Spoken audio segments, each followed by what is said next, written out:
Grabe!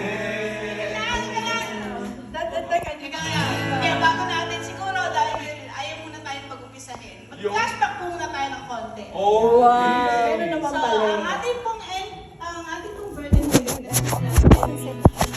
ginawa po sa bahay ni Brother John. June 10, 2007. And then, June 26, 2018, si Brother John po ay naging driver ni Brother Mike at Sister Faye. Yes.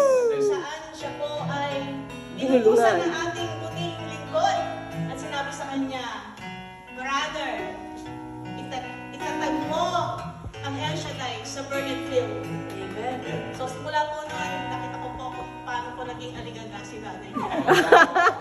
Hindi niya ako sino-sino, sina Tita Tony, sina Brother Roger. Talaga si Mars ha? Talaga po, tinulik niya kung talaga po bang pwedeng magkaroon ng El Shaddai sa Burden Field. Amen. August 8, 2018, we were welcome at St. John. It was led by Father Jesus.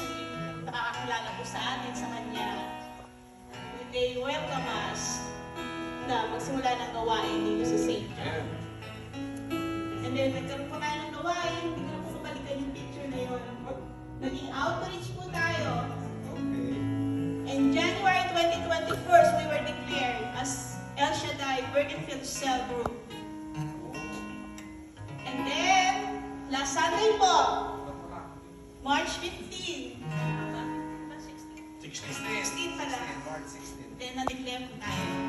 As a chapter. Amen! Pinapakagrabe si Lord. Right? Go ahead, Father John. Grabe! Basahin mo ah. Grabe bless ang buhay ko! Grabe! Grabe! Grabe ang naranasan ko sa pagising pa lang sa umaga hanggang sa pagpapahinga. Grabe, grabe,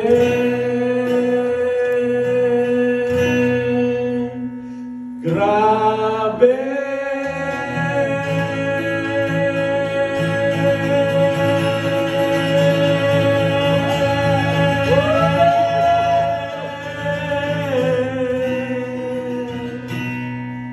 Grabe bless ang buhay ko. Grabe, let's go!